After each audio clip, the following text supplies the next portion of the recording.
Salut à tous, j'espère que vous allez bien, ça me fait très plaisir de vous retrouver pour cette nouvelle vidéo. Je propose une vidéo qui est un petit peu différente de celle que je fais d'habitude parce qu'aujourd'hui on va parler littérature. Parce que j'ai le plaisir de recevoir maître Nicolas Beaulieu, qui est avocat, associé, managing partner au sein du cabinet Brown, Traver, Crew et Smith, et qui vient en fait aujourd'hui nous parler de son nouveau livre qui s'appelle Lawyer à la dérive. C'est un livre qui fait, on peut le dire, polémique en ce moment dans le monde du droit. Donc du coup, dans cette vidéo, on va parler droit, drogue et sexe.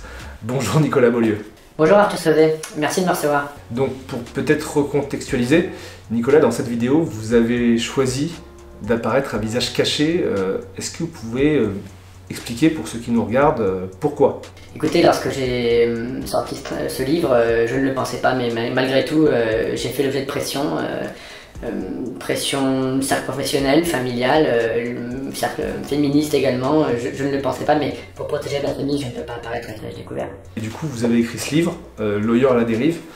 Qu'est-ce qui pousse aujourd'hui un avocat associé, ancien membre du cabinet du ministre de la Justice, à se lancer dans une aventure éditoriale?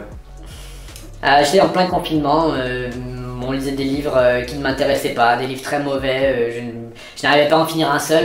Ma petite copine avec qui j'étais à Pornichet me dit mais Nicolas, finalement toi ta vie est un roman, ta vie est palpitante.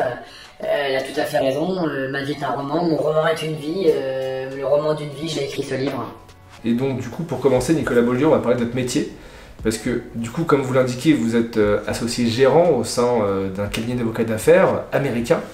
Et c'est vrai que vous décrivez votre quotidien en fait à base de cocaïne à 9 h du matin, de parties fines, je crois un peu plus loin, avec vos collaboratrices.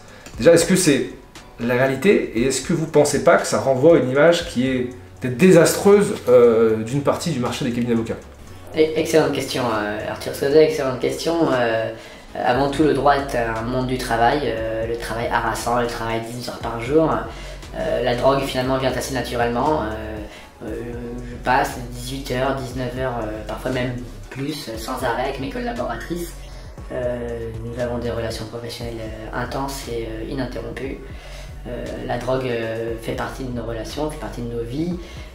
Voilà, finalement, ensuite, ce qui se passe au-delà de la drogue, pour moi, fait partie du déroulement normal.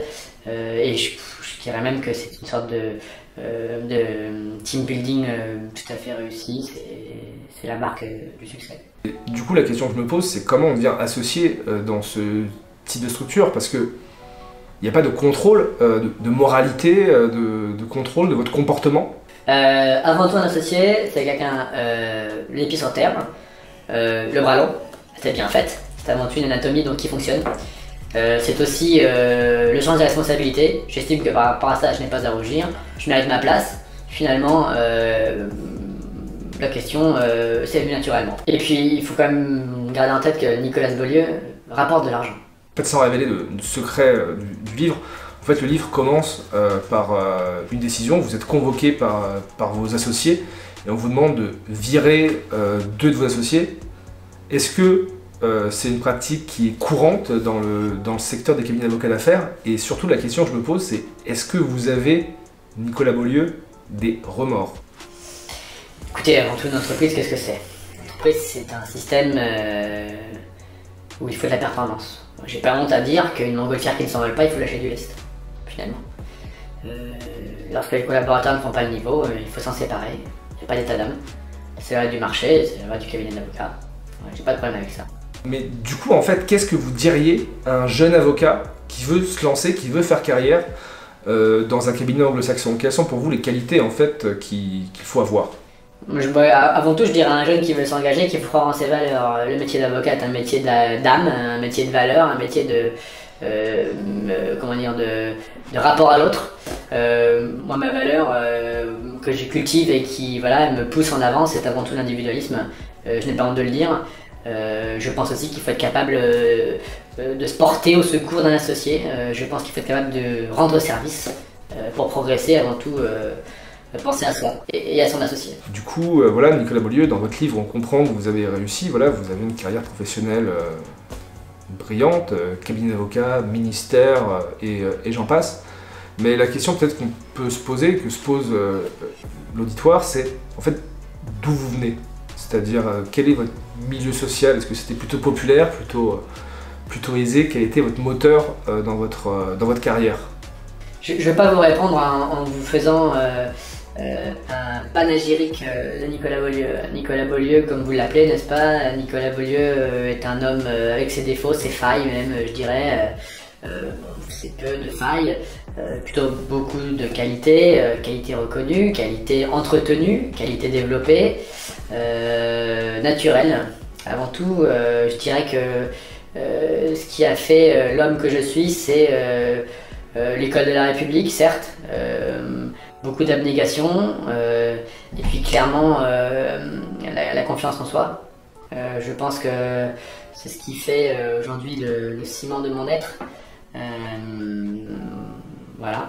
Et du coup, dans votre livre, Nicolas, dans le tome 2, vous expliquez, je crois, que vous aviez été promu pour un poste à très grosse responsabilité au sein du ministère, mais que vous avez été écarté en fait suite à un comportement déplacé avec certaines stagiaires. Et la question que je me pose, c'est, Nicolas Beaulieu, c'est qu'est-ce que vous pensez des femmes, quel est votre rapport aux femmes, et surtout qu'est-ce que vous pensez du MeToo? MeToo, c'est le marqueur d'une époque. MeToo, c'est une caisse de résonance. MeToo, c'est un graffiti sur un mur blanc. Ça vous éclate au visage. J'ai été très très bouleversé par MeToo. Je pense sincèrement demain lancer le MeToo pour les hommes. Mais en fait, la question que je me pose dans ce livre, c'est qu'est-ce que vous... Enfin, plutôt, est-ce que vous croyez encore en la justice? C'est-à-dire que vous êtes un homme de droit, mais sans révéler des secrets du livre.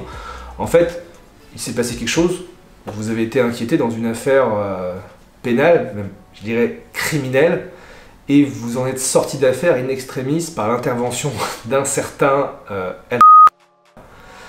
et c'est vrai que ça peut faire poser beaucoup de questions sur la justice, sur son indépendance. Est-ce que vous y croyez encore, Nicolas Beaulieu? Je ne crains pas la justice. Moi-même, la justice, je la connais, je l'ai pratiquée, je l'ai construite, je l'ai dispensée, je l'ai enseignée par ailleurs, j'enseigne toujours d'ailleurs. Mes étudiants me reconnaîtront probablement. Bon, la justice est une mère pour nous tous. Je suis un enfant de la justice. Je suis un enfant de la justice. Souvent, malheureusement, victime d'injustice. Je ne crains pas grand-chose. Je ne crains pas la justice des hommes. Quelle est votre limite déontologique? Parce que c'est vrai que vous évoquez dans le livre avoir notamment été payé par des avocats américains pour user votre pouvoir d'influence pour favoriser les intérêts de Donald Trump en France. Et voilà, on peut se poser la question, parce que pour vous, tout peut s'acheter. La déontologie, je sais pas, ce n'est pas que la déontologie du carnet de chèque. Peut-on tout acheter? Je le pense vraiment, ouais. Je pense vraiment qu'on peut tout acheter. Encore faut-il en avoir les moyens. En tout cas, merci Nicolas Beaulieu d'avoir pris le temps de répondre à mes questions et d'être venu surtout chez moi pour votre première interview. Est-ce que vous avez peut-être quelque chose à dire, un message à faire passer à la communauté pour terminer?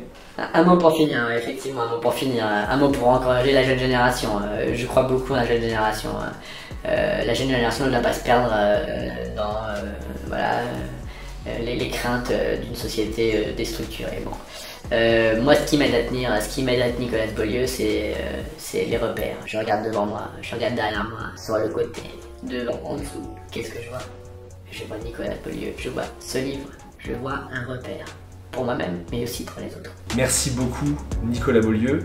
Merci Arthur Soisé, merci de m'avoir permis de m'exprimer. Quand je vous regarde en face de moi, je vois le jeune Nicolas Beaulieu d'il y a quelques années, confiant dans l'avenir et prêt à battre les murs pour réussir. Vous êtes du fer dont on fait ces hommes, Arthur Soisé, je crois en vous. Je vous rappelle, Nicolas Beaulieu donc, a sorti cet ouvrage, Lawyer à la dérive, tome 1 et 2 aux éditions Maya. Donc je mettrai le lien en description et en commentaire de la vidéo. Et sur ce, je vous souhaite une très très bonne journée. À bientôt.